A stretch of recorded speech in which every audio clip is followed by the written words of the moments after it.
Good afternoon, everyone. Chris Berryman here, coalition builder and founder of Bringing Humanity Together. I'm sorry we're having a late start to the day because I ran late today. It was a crazy day at work, but none of that right now. We're focused on bringing humanity together and also hearing our great guest and her story today. Rosemary will be sharing her story today on Conversation for Humanity. So, welcome everyone to the Bringing Humanity Together live stream. This is one of three open forums under the Bringing Humanity Together umbrella where people can discuss topics related to the workplace and humanity in the workplace in a very positive and constructive way.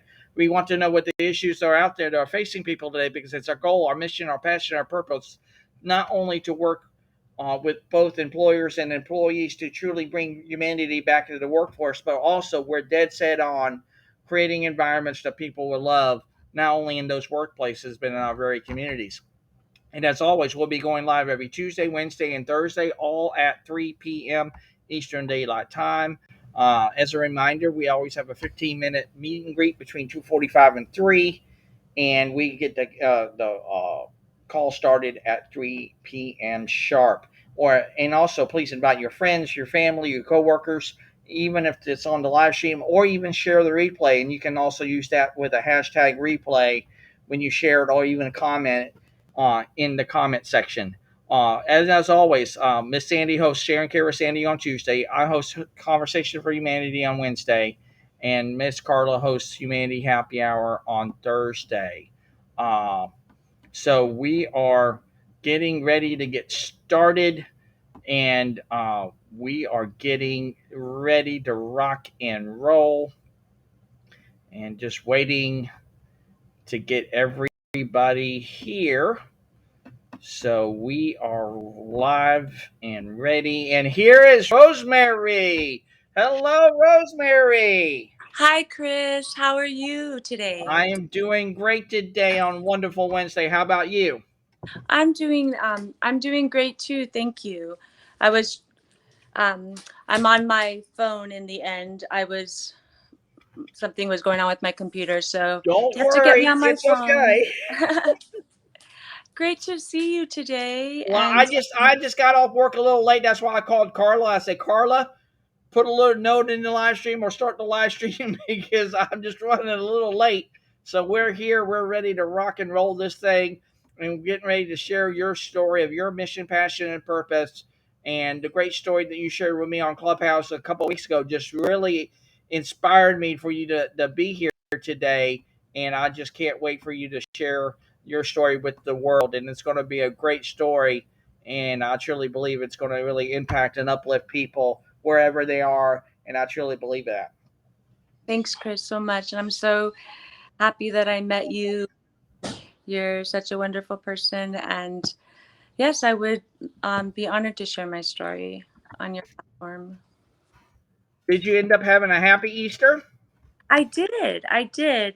Um, I went over to my mom's house, and my sisters were both there. And one of my sisters and my niece, they had gone to London. They just took some spontaneous trip, and they went to London for a week. But they've been back for about a week when I saw them on Easter. So they were still getting into the motion of being back in California.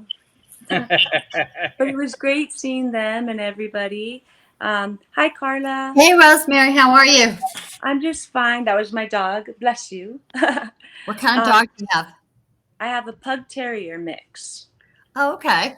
I have a beagle, so I'm sure my beagle will be barking in no time. Oh yeah, my baby barks a lot too. Um, that's for sure, and especially when we're out there. But he's doing really great. He's 13 years old, and I call him Muscle Boy because he's just full of muscles. And Yeah, maybe he's because I take him. protecting you, you know? Yeah. What was that? Sorry. What is it, the cute reel that says something like, my mother just doesn't even appreciate me. I have detoured her from 45 FedEx employees, delivery guys, and so many mailmen, and she doesn't even appreciate it. Oh, that's cute. Yeah. And yes. So I guess we're dog lovers here. What's that? I guess we're dog lovers in here. Oh yeah. Oh Oh yeah. yes, Chris used to have a dog. Didn't you used to have a dog walking I business? actually had three of them. We actually had a Chihuahua and two poodles, But you and had a dog walking business, right? yeah, I used to work for a place called WAG, and that's what I used to do. Is I used to go out and go walk dogs, take care of dogs, and all that kind of stuff. So I did that for almost a year and a half before I really started getting entrenched with bringing humanity together, and I just loved it. That would be a fun job. Oh, it was. I mean, There, there was there, one dog that literally just was so playful. I still have a video that I still have on my phone because she was just so rambunctious, and every time I stepped right into the door, she would just be all over me. Oh, yes, that's, oh my gosh, my dog, I'm sure, would have loved you and all the other people working for you. And let's see, freaking real quick. Hey, oh, he's you see beauty. him? Yeah, Crossman's gotten so used to having somebody in the house all the time since my husband's been off. Yeah. And the both of us went to the gym yesterday, and he's looking at us like, "You're both leaving," you know? And we were like gone maybe an hour. And we came home, and he met us at the back door. He had his chew toy in his mouth, and his little butt was just wagging back and forth. He was so happy to see us. And he has, see that my little doggy has the little pug tail too. So he's, his mom was a pug. I've taken him to the vet a few times, and they're like, he's not a pug, he's a Brush or some designer dog. I'm like, no, I met the mom. The mom was a pug, and the dad was some kind of terrier. So, and I also have two cats, and I'm watching my nephew's bird. So right now I have a dog, two cats, and a bird in the house. Mm. And the cats are watching the bird.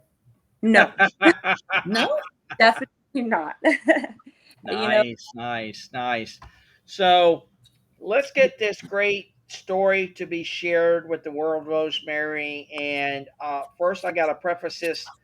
She's actually an author as well, and she has a great book that you guys should all do and read and take, I guess, more from the story, because sometimes the written thing is a whole lot better to some people than the hearing it. So she gets really in depth, because I remember there was even a chapter in there that says, "What, introducing to myself?" Is that what it was? say that one more time. I was like, "There's a chapter in there about introducing yourself or something like that." If I remember right.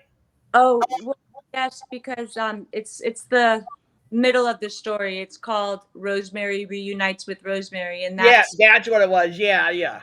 and people are probably like, what does that mean? But I would kind of have to tell you a little bit of the backstory to Yeah. So, Rosemary, the floor is yours. Share your story if you could, please. okay, yes, sure.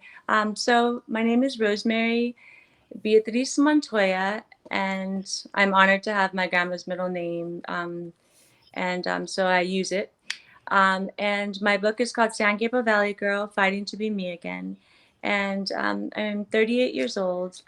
When I was 18 years old, me and my sister were in a really bad car accident. We were on our way to see my mom, who's a manager at See's Candy, and she was working at Brea Mall at the time. And after we left and met her for lunch, we were driving home, and my car just stalled in the fast lane of the 71 Corona Freeway, which is interesting now.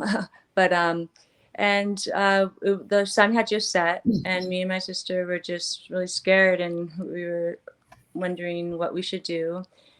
She was about 15 at the time, and we contemplated running across the freeway, but the cars were coming so fast we didn't think we had a lucky break. And so finally, I just, was somehow praying and just like, I hope somebody would stop. So I opened my car door, and I was waving cars to go around me. And before I knew it, my sister yelled at me. This is the last thing I remember her saying. My sister said, Rosemary, that car's not stopping. And I guess the car just hit us, go from the back. And my, amazingly, my sister's car seat, the passenger seat, was the only seat in the car that was untouched. The back seats were who was over the front seats, and my seat was crushed in. I was ejected 30 feet into the carpool lane. And my sister thought I was dead. She wouldn't talk about it for years, but she did later. And she, it was very traumatizing for her mentally.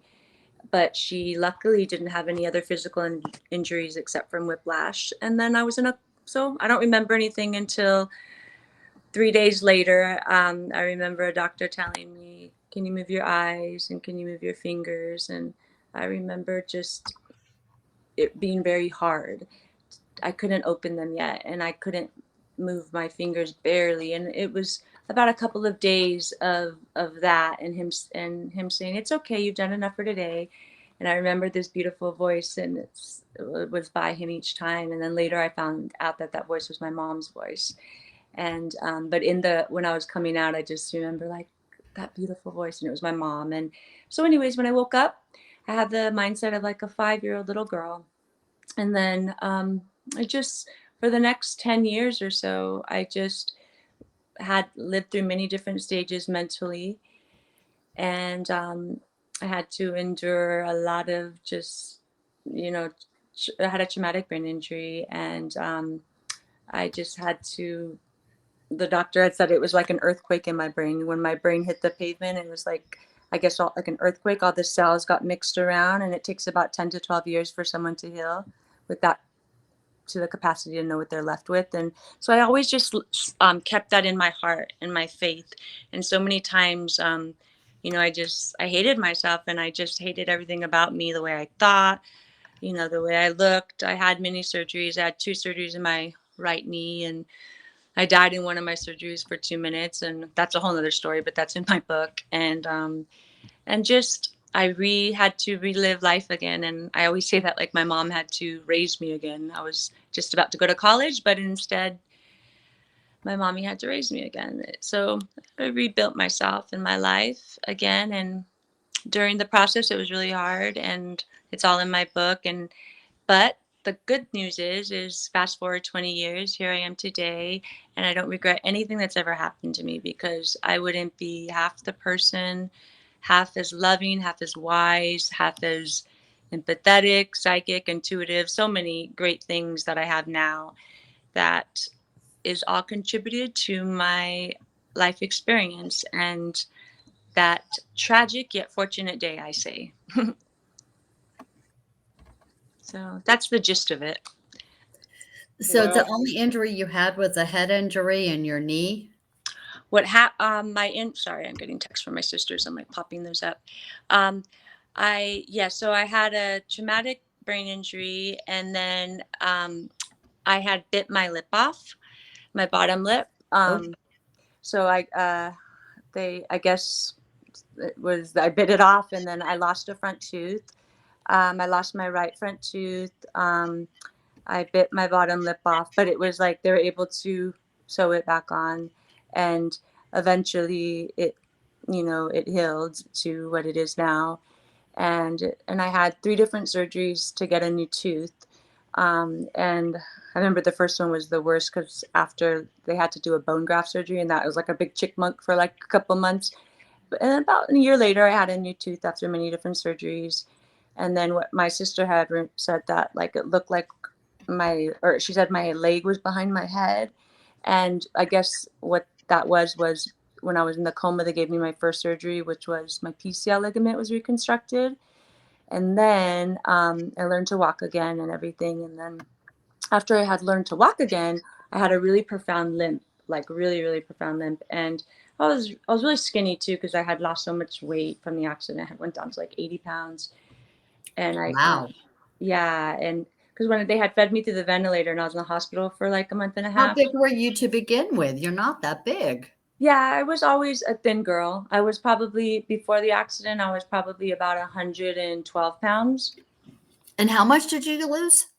I went to 76 at the lowest. Wow. And then for some reason, I couldn't seem to get past 80 pounds. And we tried for years, and then eventually, like with doctor's help and stuff. I remember even one time the doctor saying, "Why don't you drink a beer a night?" And I won't go into that, but yeah. And so I learned to walk all over again. And I remember I was like, I don't want to have a second surgery. I didn't want to have a second surgery because then I'd have to learn to walk all over again, and I just didn't want to.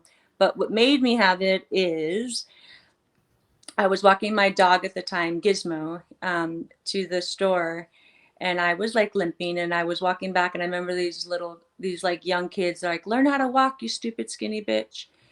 And I remember at that time, my brain was still injured, and I still wasn't well mentally, and I was very insecure. And then when he told me that, I just remember going home, running home crying, and luckily my mom wasn't working that day. And I was just hugging her, and I said, Mom, I do want to have my second surgery. She's like, okay, so we'll make the appointment. So she does, and then I end up dying in that surgery. My mom was in the waiting room, and she told me the whole story. And I remember that was the one time I experienced probably the most hellish feelings I've ever felt, because when I woke up from it, I felt like my leg was just completely raw, and they wouldn't give me any pain medicine or water for 24 hours after, because I guess they had to give me adrenaline after I flatlined to wake me back up. And I just remember they wouldn't give me any pain medicine or water, and my mom had to explain to me later in the hospital room why. And I was just like, we're begging for ice chips. Finally, the nurse gave me ice chips at one point. She's like, you promise you won't swallow? And I was like, I promise, but I gave a tiny swallow. I gave a little but yeah, so my mom has been there with me the entire time, and I think her she's the main person I give credit to. And of course, my grandma, but she unfortunately passed away last year. She was also my best friend. It was like us three are one, and then she passed away. So that was had to do with that grieving process for many months last year. And now I'm able to connect with her in the spiritual realm.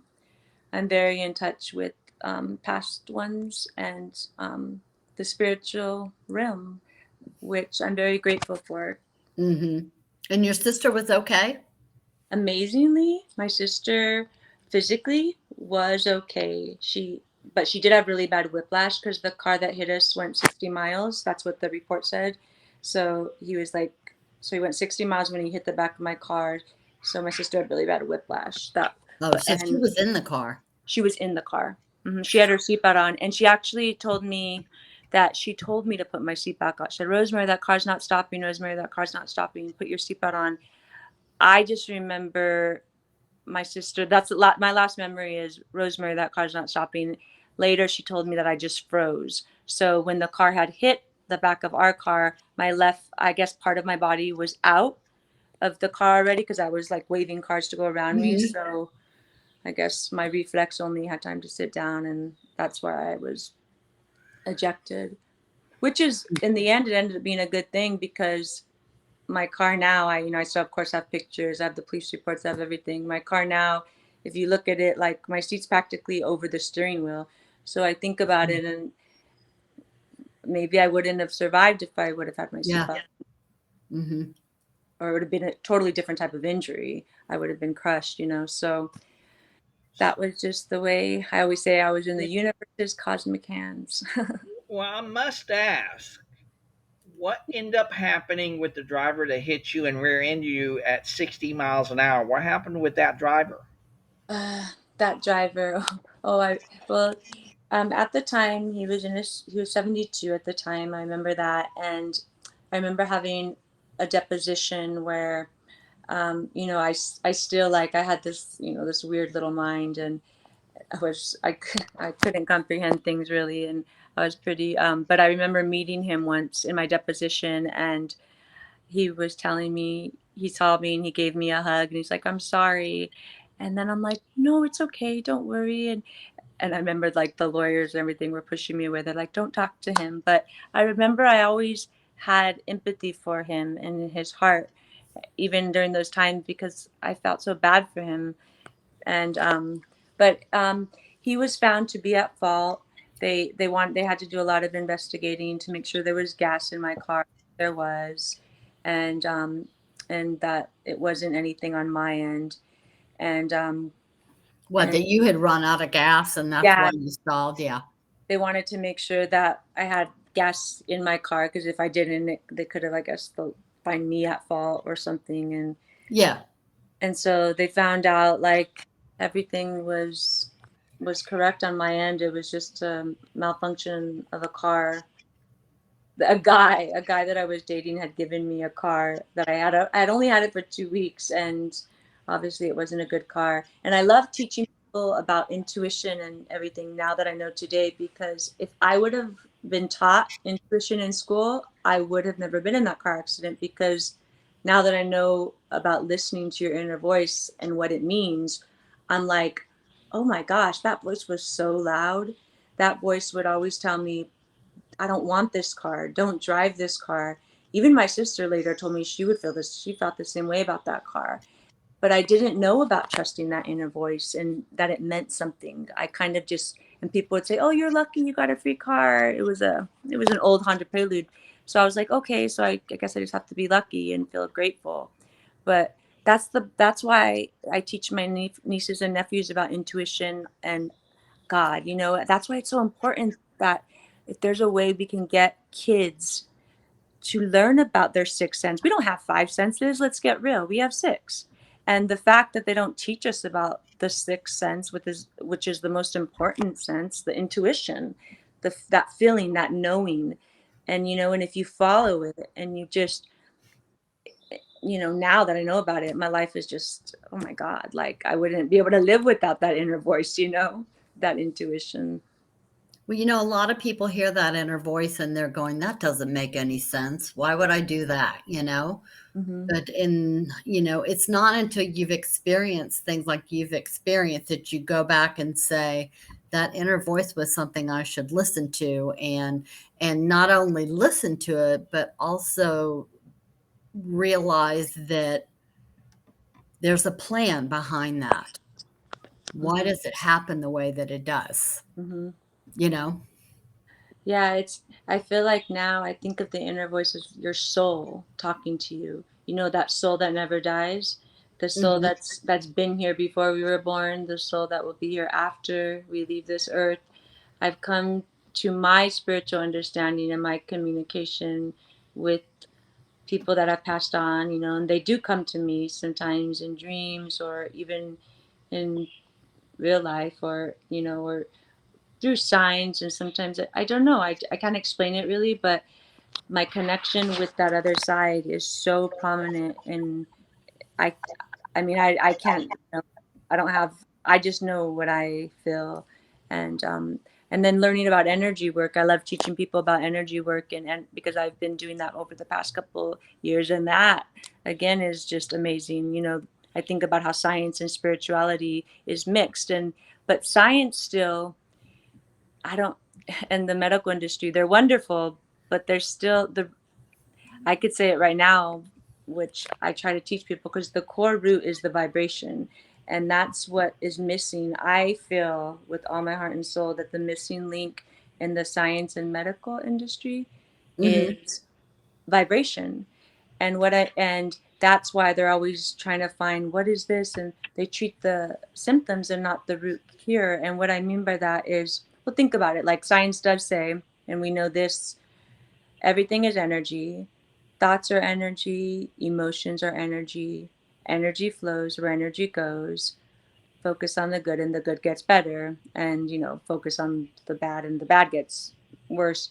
I it's and once I learned about just those basic law of physics, I started to incorporate that in my daily life, slowly but surely. And I was like, okay, so I'm gonna think a better feeling thought and a better feeling thought, and realizing I have a choice.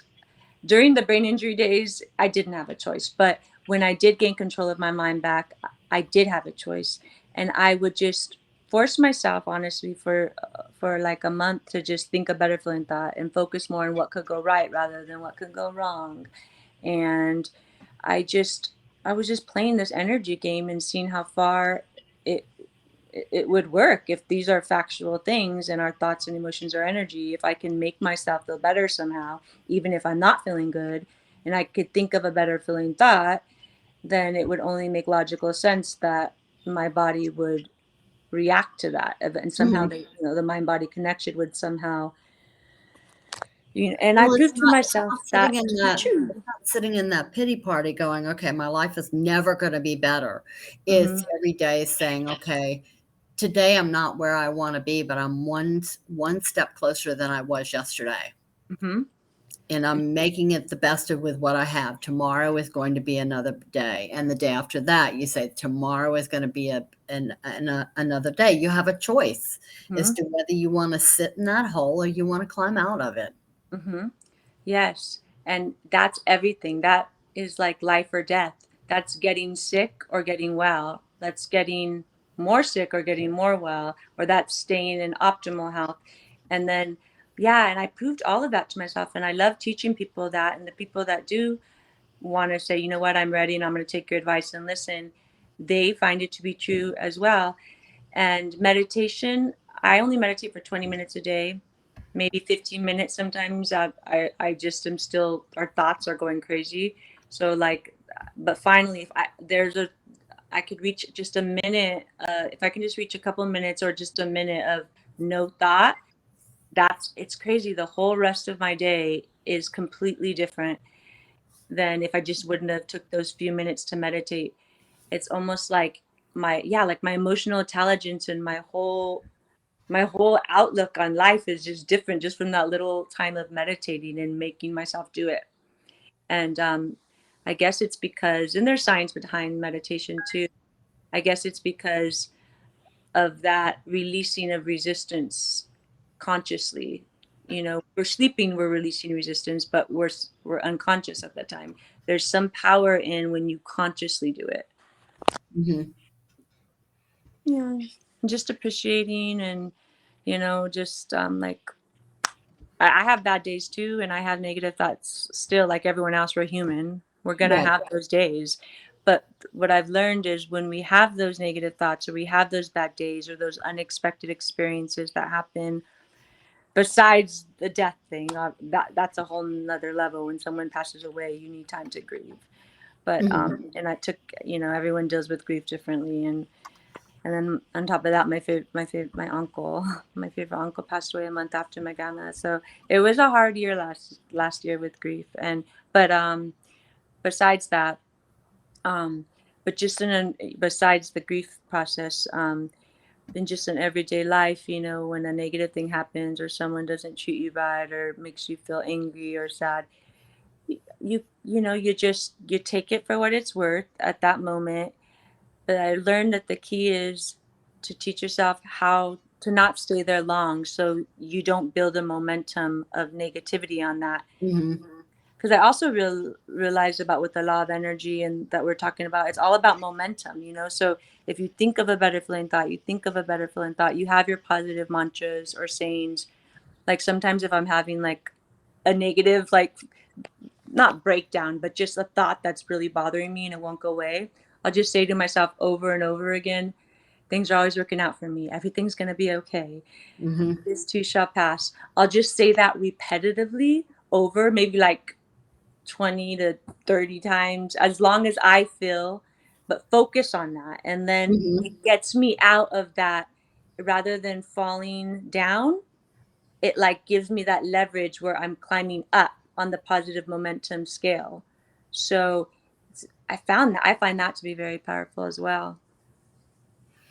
Yeah, I mean, you could do the same thing with the things that you worry about and Hmm. tell yourself that, I don't really need to be worrying about this. I'm gonna stay in the moment and look forward, be forward thinking and not let the past consume you. Maybe a long time ago somebody said something negative about you that wasn't really true. Well, I mean, you don't have any control over that.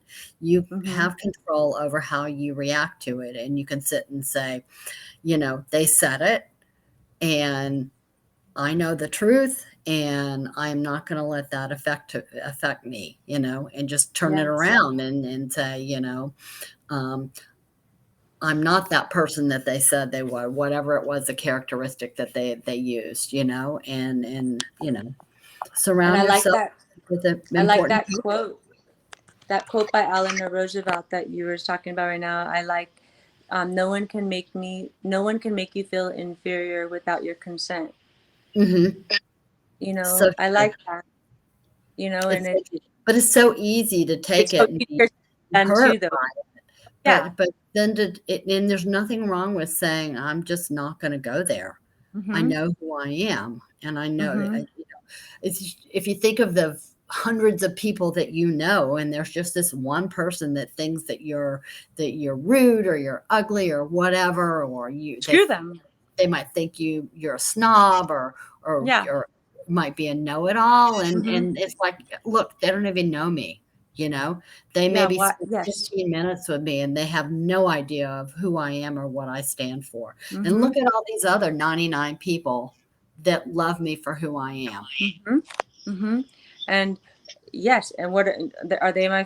Even if they were a family member, because believe me, I've had some family members.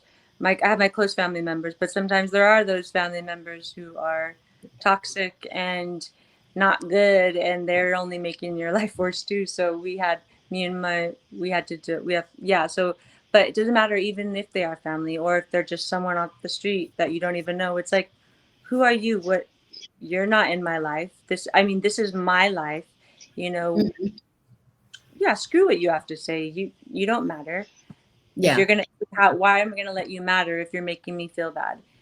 Well, I And think that just shows other people's insecurities mhm, because, I mean, they don't know what people have gone through, and people think, "Oh, you're this and you're that," and I'm like, "You have no idea the shit I've gone through in my life, mhm. nor am I And going to share it with you." I would love to hear your story But too. it's like, look, Yeah. that is none of your business. If your perception of me is you can have it all you want. It's not who I am, and I just move on. Yes, you're right. And we all have our own stories to tell. And sometimes, yeah, maybe sometimes those people who are so mean, they do have bad, they do have bad pasts as well. So they're taking it out on us. But then that's when they, so many times, like they need to get help and reach out for help. Mhm, But so many times they don't, they don't. What do they say? They say realization is the first step to recovery. You have mhm, to realize you have an issue or a problem or something is not right for you to change. You have to first realize it and accept it, and then you go from there. But a lot of mhm, times, especially when I've dealt with people, like I used to have this. Well, you'll see in my book, but if the narcissism, sometimes people are so it's a little bit of narcissism, is.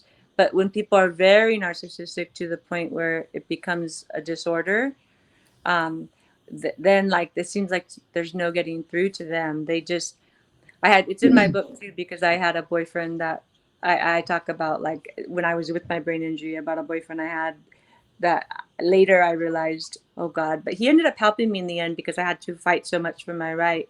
But I, mhm, but I had done a lot of research on this type of person and the psychology. Well, the Webster's Dictionary defines somebody with narcissistic personality disorder as the triad of the three worst personalities, and it's Machiavellianism, narcissism, and psychopathy. Yeah. mhm. Yeah, So it's amazing. I run into a lot of nurses in particular that are in, they'll tell me about their relationships, and I'm just like, why do we pick those relationships, you know? And well, I'm I know. I'm a total opposite of that. I'm a total opposite of that because I don't tolerate any of that. I find it amazing how ugly people can be to other Oh people. God, It yes, I know, and it's in my book too because the person that I'm with now, I've been with them for years, and he's a wonderful person, and he doesn't have that problem. But the guy before I was with before him, he was I thought he was like, oh, my Prince Charming, and he was the most gorgeous guy I ever met. And once I actually, whew, he, that story's in my book though too, but I only teach it's only part of the story. You have to read it to understand it completely because it's a spirit spoke through me the entire time. And some people are like, oh, you shouldn't talk about your relationships. It was just it went. And and Mhm, so, but to be honest with you, I had to cut it in half. My story, what it is now, when I wrote it, I always like writing freelance or longhand, because I feel like I'm able to speak more from my heart and soul Uh-huh. when I write like that. I can type, but it doesn't feel as natural. So that's just me. So after I was done, after years of writing, I put it on the computer, and then there the editing began, and I had took it to different people, and they're like, it's way too long. There's no way someone's gonna read your story. I mean, first of all, just to read, because it's an autobiography, so it does talk about my early life. Then it leads up to that point of 18, and then the aftermath, and then the happy ending. Mm-hmm. Um, but so I had to bear with having to cut lots of stories out. But I feel it was it's what book helped me a lot that I rate or that I even give credit to in my book? What? The Artist's Way by Julia Cameron. Oh, nice. Mm-hmm. It's an 8 week program, or is it a 2 month? It's an eight. Is it 8 weeks? I think it's 8 weeks. An 8 week program, or is it 3 months? I can't. Gosh, it's been so long. It's been years since I did that book. It's a self help book, but it's so much more than that. And I honestly like. It was back in 2016 when I had written the outline of my book in 2009, and then something inside me said you had a lot more living to do. And I was with that guy that I was talking about, the narcissist, that crazy guy who always put me down and whatever. And then then I'd always write bits and pieces, but I always knew that somehow one day I was supposed to write my life story, but I had more living to do. And I would say in 2016, I would get these strong feelings. You have to write your book. You have to write your book. And it would be like this nagging. They weren't like voices, but they were voices. I can't, maybe they was just me relating vibration. And they would just nag me and say, like, you have to write your book. And I would just be like, okay, because I write poetry, I write songs. I love writing. But a book, I didn't know where to start. And I would cry sometimes, and I would pray to the universe. And I'd be like, okay, you want me to write this book, but how help me, like, where do I start, and it would be frustrating sometimes too. And then one day, after a long prayer, and I got inspired to go to Barnes and Noble. I love Barnes and Noble, and I talk about that in my book too, that I have a lot of good history there. um, Funny stories too. Me and my sister, accident days. But so one day I get inspired to go to Barnes and Noble after praying, and I go, and this book is like off the shelf, like literally ready to fall off. And it's a big, thick, magical book. It's all the golds. And I grab it, and it said The Artist's Way by Julia Cameron. And I was like, And there was something very just magical feeling. Like I could feel its power. And it said it, and I read the back, and it was like a self-help book and yada, yada, yada. And I was like, oh, not just another self-help book. But I trusted my intuition and my feelings, and it was like, no, it's so much more than that. So I trusted that inner feeling, and I took it home, and I got to work, and I did the 8 week program. And I will honestly say, after completing that book, doing the morning pages every day that they talk about in the book, and just everything that that book had me feel and think, it gave me the true confidence to truly let spirit speak through me and work through me. And I finally started working at my desk every day for hours a day. And I was able to just allow myself to fully accept my soul calling. And it was because of that book and completing it. It gave me so much more confidence and love that I guess I needed at that time. And that's when I was able to truly start just working galore. And I will, so And I get what was the title of it again? The Artist's Way The by Artist Julia Way? The Artist's Way by Julia Cameron. How do you spell the last name? uh, Julia, and then Cameron is Cameron. Okay. Let's write And it it's down.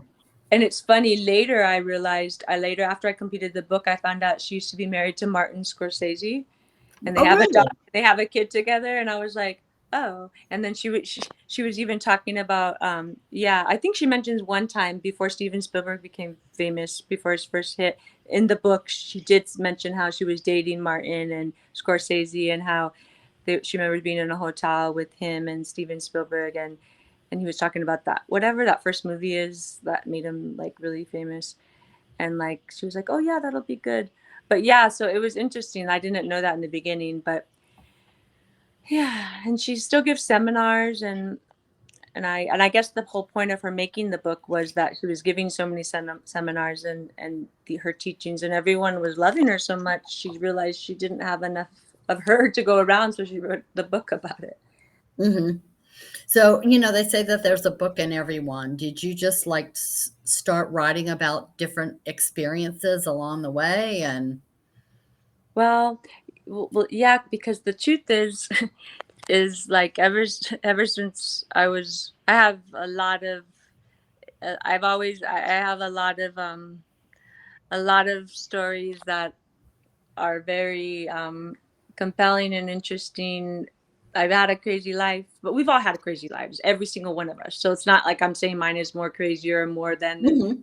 else's, but the way my life when I was born and how I was raised and everything, had a wonderful mom, you know. But my mom, I love my dad, but my mom was a single mother, and you know, my dad was like, you know, my dad does the best he can, but he was in and out of jail most of my life, so so I talk about like that and just certain instant, and it kind of just in high school I ended, you know, I was I was very, I was very much a a dork for the early half, like a very like, for the early half of my school life, but then in high school I kind of break out a little bit, and I become a little bit of a bad girl, like meaning like I try different things, and I shouldn't be giving you guys away my whole story, but that's basically, it's basically like that, and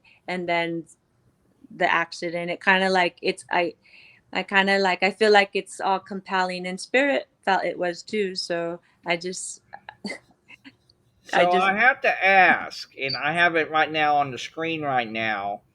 Uh, how did you come about actually creating the picture for it? And I know you have like Mhm. four different pictures on the side. How did that all come about that to where that's the way you wanted to do your book cover? How that ended up panning out? Great question. Oh, so um, when I was when I was 17 years old, that's when those pictures were taken that are on my book. Um, my my grandma took me to he or he's not my uncle, but when the half brother of her other kids, and he was a photographer, and my grandma's like, let's, oh, I'm gonna take you to take pictures from him. So he took some professional like modeling pictures when I was 17, and I was about 9 months before my car accident. Those pictures were taken, and so and so uh, to be honest with you, my boyfriend had a little bit of that idea. He said, "You know what?" He said, "It would be interesting," because I kept saying I want it to be San Gabriel Valley Girl fighting to be me again. And he was like, "Just have it be San Gabriel Valley Girl." I'm like, "No, but you have to like say more." And he's like, "I have to give more detail. I mean, San Gabriel Valley Girl could be anyone." And then so fighting to be me again. And then he's like, "Yeah." And he's like, "It would be interesting if you had those pictures that on the side. So that is the girl kind of that resembles the girl I was fighting to be again." That was because you know, and so because when I was 18, you know, I lost Rosemary, and I used to refer to myself as accident Rosemary and old Rosemary forever as long as I can remember, because Rosemary was the fucked up Rosemary. The accident Rosemary was the fucked up Rosemary who couldn't think and couldn't comprehend, and that I hated.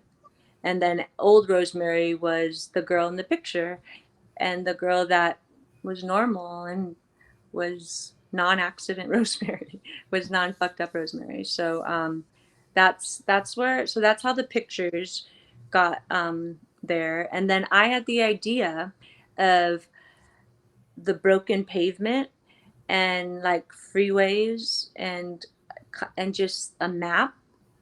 And so what I had and so my boyfriend, he's actually been in the movie business for um most of his life since he moved to America. And he's from London. He grew up there, and when he was 18, he's been out here. But so he had a friend who did artwork, and he did really great artwork, and he's done some. I guess he's done, And I was like, sure, like I would love for him to be able to put my idea on paper. And so we sent him my pictures and my idea of the broken pavement. And um and then he's like, oh yeah, I could help you out with that. And um we kind of went back and forth with him for a little while. And then that's how the cover was created. How long did it take you to actually write the book from start to finish? Actually write the book start to finish. Well, like I said, well, in 2009 I wrote the outline, but obviously that's just a little outline that just took me a couple of days, and like you have a lot more living to do.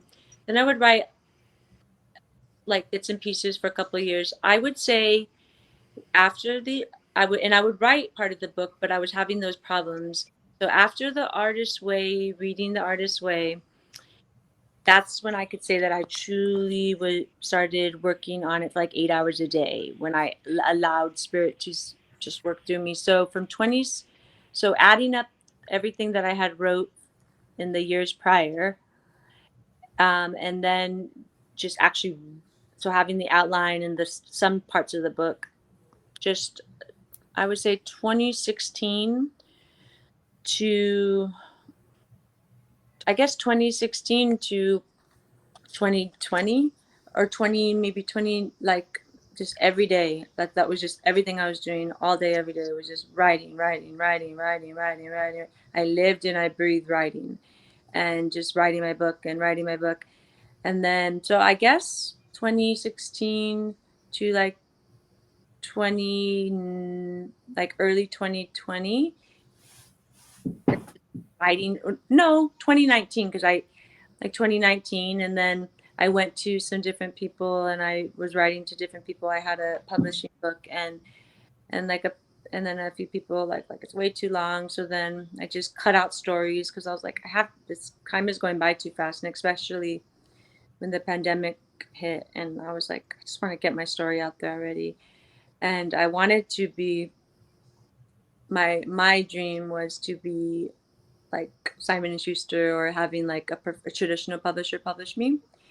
But it wasn't happening fast enough, and I was learning about self-publishing and more. And I um, I ended up just um, I ended up just choosing to to, you know what, I'm not going to wait for the traditional publisher, and I'm just going to choose to, um, I guess, self-published. But then I ended up meeting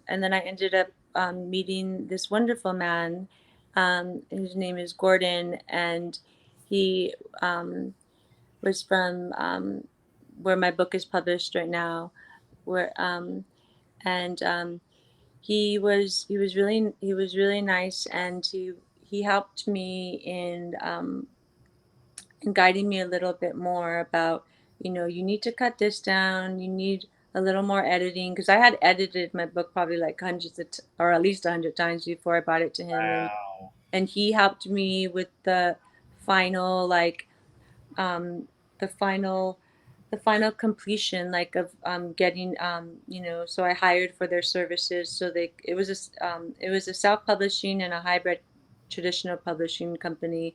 But they said if they were to do it traditionally, that they would have all the say, and I wouldn't have any say.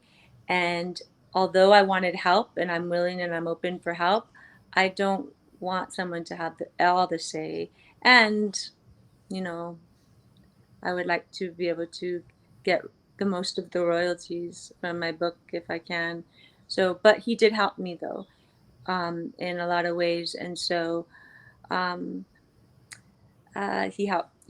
They had their own people, so I paid my services, and they were able to make it the get it in the book format, and that way. So So, in essence, it took almost a little over 4 years to really get it completed. yeah, and you know what? I could, God, I'm wondering if I hope I'm right on my dates. I'm like, maybe could it have been 2015 or 2014? I think it, I'm just, but about, yeah, around, I guess, like it was like already kind of a book, like some of the book, You but already had bits and pieces ready. yeah, but I guess the full truly writing it just hours a day and living by it, 4 to 5 years. It could have been even in 2015. Now I'd have to like recheck my computer and everything because I could be. Mhm. Wow. But see, that's amazing though, because you had the willingness and the forethought, and you were willing to go back down that journey because you knew it needed to be shared. Even though you said, I wanted to share my story, but you just didn't care even how long it took because you just knew that there was a proper way to get it done. And that's why you reached out to the people that you did and saying, hey, I need a little help with this because I don't know how to do these kind of things, but I want my story to be shared. And I just see a day with you, Rosemary, that I think you're going to end up coming back and not only doing another book, but also maybe doing the audio version to that. Doing the audio now. Are you doing the audio version now? Closet. In my closet. Yeah, I have we have this the setup stuff for it. So I'm like half, no, like on chapter 7, and I've just yeah, and I've been doing it in my closet with it's a small closet, and it has, and like my boyfriend would tell me like it's good for the sound because it's not a, and so and we just set it up in there, and it's been working. It's been working good, and I'm doing it myself because who else would I wouldn't want anyone else to read my life story other than me. Well, yeah, that kind of makes sense. I totally get that because, see, especially when it comes from us, it probably means only so much more from us if instead of letting somebody else do it.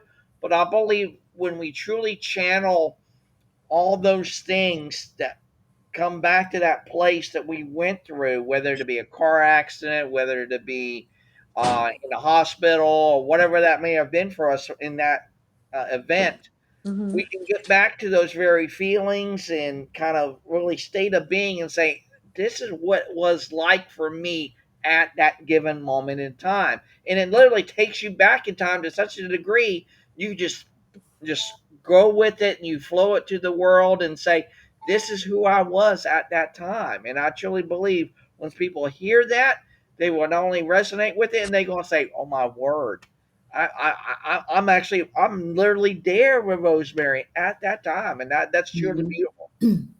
Yes, and it was an amazing experience too when I was fine because I was able to just be that Rosemary when I was writing. Like it was childhood Rosemary through every stage of my life, and that was the most amazing experience.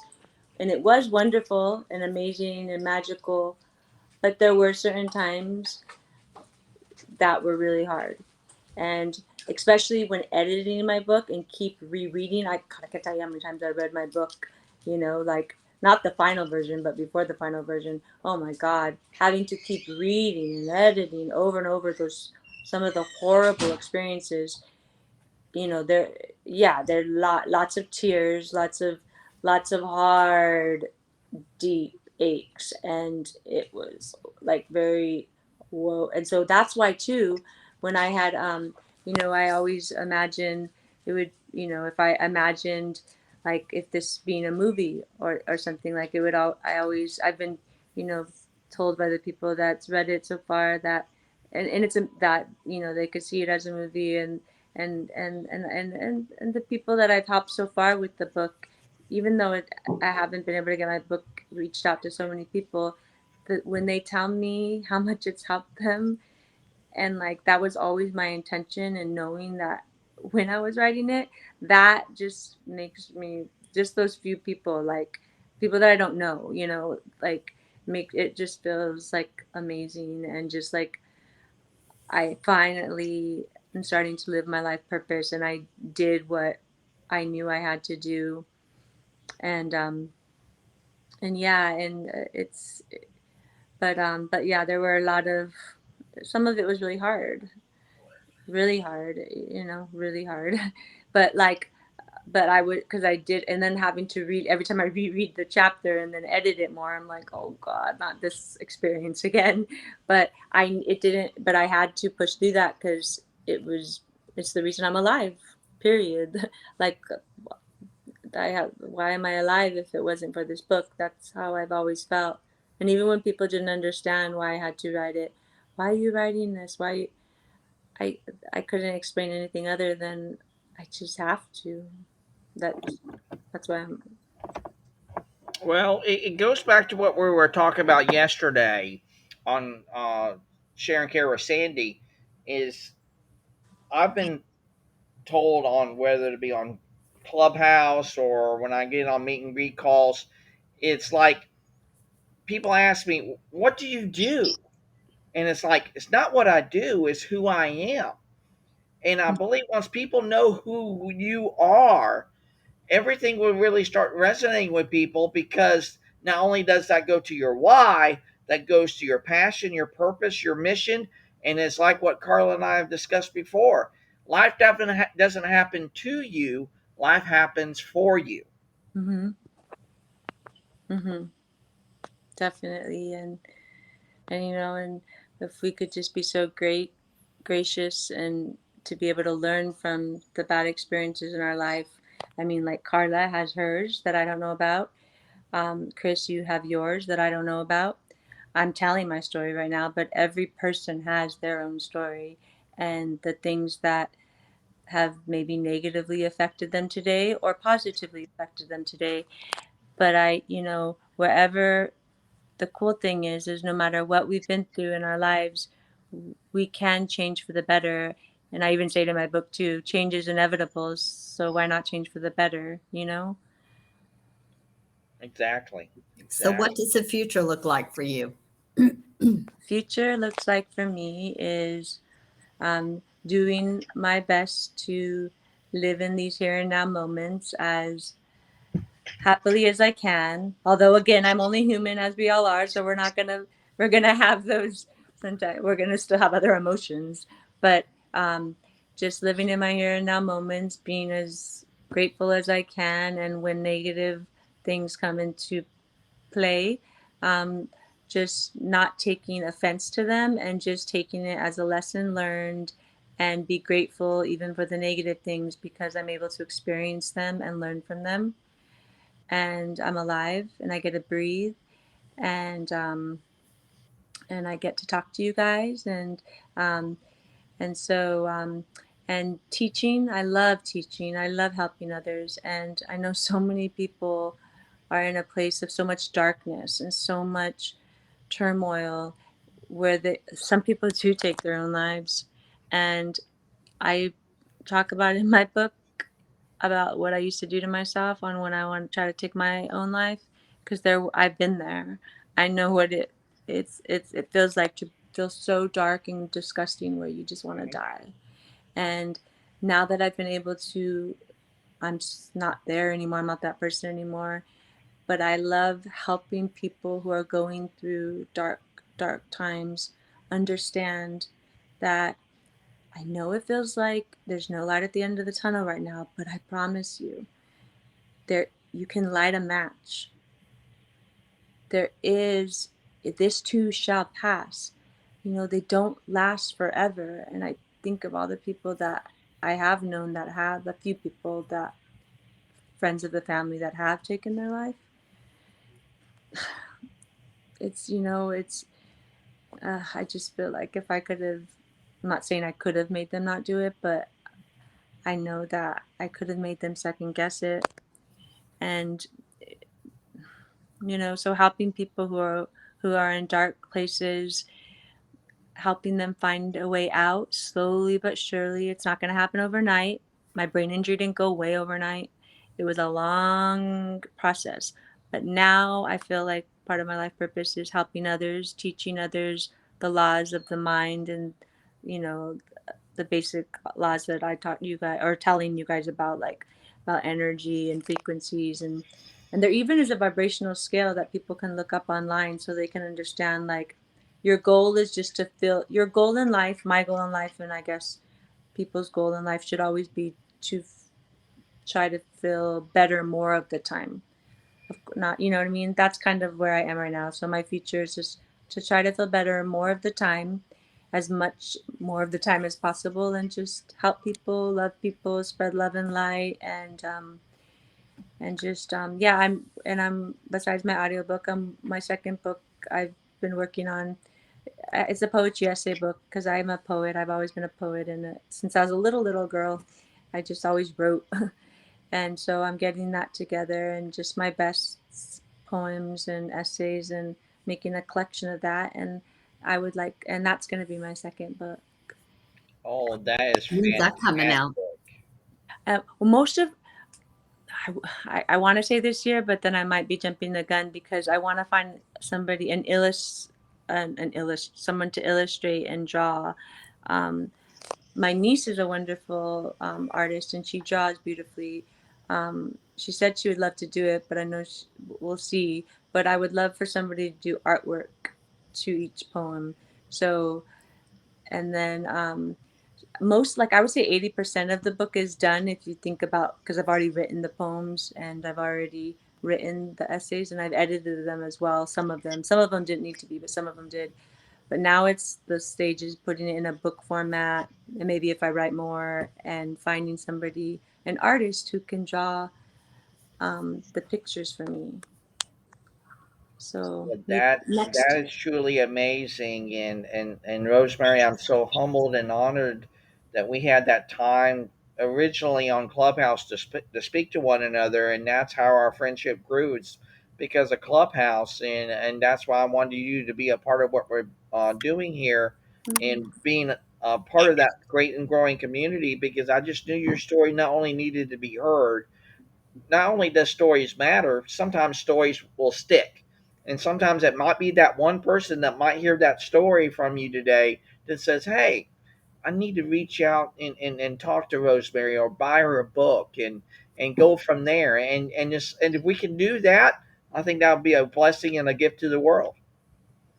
Thank you so much. And it's a blessing and a gift to have met you, Chris, and you, Carla, and just to be able to be talking with you today, and you guys being interested in my story. And I love what you're doing, Chris, and bringing humanity together. And, and even the few phone calls I've been on with you guys, like, it's just, yeah, it's just amazing, and it's so amazing what you're doing, and so many people are going to benefit from what you guys are doing, and I'm just grateful to be a part of it, and to be able to share my story on your guys's Well, platform. we're just so humbled and honored that you're a part of our great and growing community, and we're just so glad Thank that you. you're able to share your story with us today. But Carla, I have to go to you. What's your big takeaways from Rosemary's story? I was thinking a lot about vibrations, and I'm sure you probably are familiar with Abraham Hicks. Mm-hmm. And I had a friend of mine. I love Abraham. Yeah.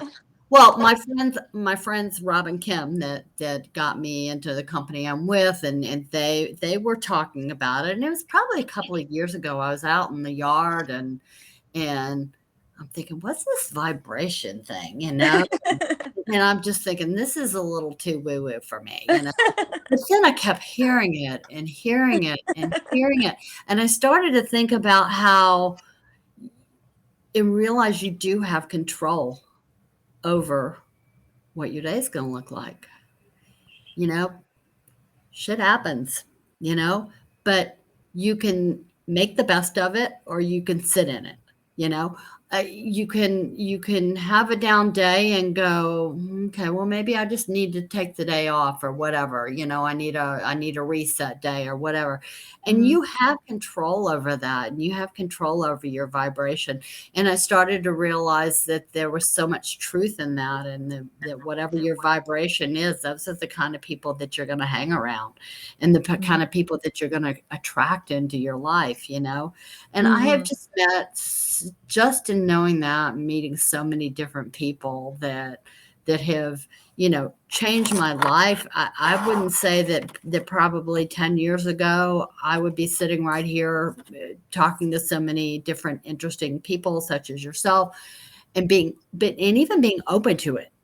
Because I think probably the old me would have gone, that's a little woo woo, forget it, I'm not going to listen to it. But then that inner voice is like, take a look at it. You keep hearing it over and over and over again. Take a look at it, and Mhm. then you start putting it together, and you keep hearing it over and over and over again, and you're going, Yes. there is something to that. I Mhm. truly believe that we have a choice in how we guide our lives. We need to listen to that voice to tell us what direction to go in. It may not be the direction that we're thinking it's going to go into, um, but you take it and run with it and see where it takes you, and you Mhm. listen to it because it can truly change your life. That Yes. it can, that it can. And the big takeaway that I've gotten from Rosemary in her story is don't let nothing hold you back from becoming what you were meant to become. Just like I said earlier, life doesn't happen to you, life happens for you. Even in the darkest days and the darkest times, we can still go out of that to such a degree that we know that the light is at the end of the tunnel. We know it. It might be something way off in the distance, but we are willing to still chug through those desperate times and really move through those murky waters and say, you know what? I'm going to go through this, whether it be hell or high water. I don't care because I'm willing to put myself out there because I know when hope and faith come knock on my door, even in my darkest time, I'm willing to answer that call. And I believe once we realize that and know of our mission, passion, and purpose is something far more greater out there than the very thing that may be going through our life at that current moment. Whether, like I said, we're in the hospital for this, or we got to get a surgery for that, or whatever the case may be, we don't have to be so focused on the thing that's happening to us now to see the bigger picture out there. Because if we're not willing to take a leap outside of that, we're always going to be confined to that one little box in our life and say, hey, this is who defines me now, is this particular time in my life. And it shouldn't. That's only going to be a milestone. But see, that milestone leads up to something much far greater and so much significant and purpose in it that you can say, hey, that was just a part of that. And but see that without that part, it probably wouldn't make me who I am today, even if that was a positive or a negative, it made me who I am. And I truly believe that's a gift that we should all cherish and share with people each and every single day. Well, just look at Rosemary. She could have sat in victimhood for years and years and years, and said, "This is all it's going to be for the rest of my life," and shortchanged herself into making Yep, something out of her life. But she exactly, listened to that exactly. voice. Mhm. So, well, like I said, Rosemary, we're so humbled and honored that you shared your story with us today here on Conversations for Humanity. If anyone would like to share their story on Conversations for Humanity as well, please don't hesitate to reach out to me or Rosemary or Carla or anyone else in our great and growing community. We would love to hear from you. Here's our guest scheduling link for Conversation for Humanity. We are booked up all the way into September. We still have a few spots a bit available, so just let us And we know. have a waiting list too. Huh? We have a waiting list if people want to move up. That we do. Like Mhm. I said, that we Because do. life happens and their plans change at the last minute. So if That is a you fact. That is if a fact. you're Absolutely. flexible, then let us know. Exactly. Exactly. And from the bottom of my heart, Rosemary, I'm so humbled and honored to have you in my life, just like I am with Carla. I probably wouldn't be the person I am or even be where I am today, but one for great people like you guys. because I just know that there's a higher purpose for me. And I know by connecting with you and Carla and everyone else in our great and growing community, it's been just a truly a blessing and an honor. Yes, I feel the same way. You guys, thank you. You guys are both just so wonderful, and your spirits are just lighting up. So I thank you guys. I appreciate it, and I appreciate to be here. I Well, appreciate to be here. I appreciate being here. thank You you so having much, us. Rosemary.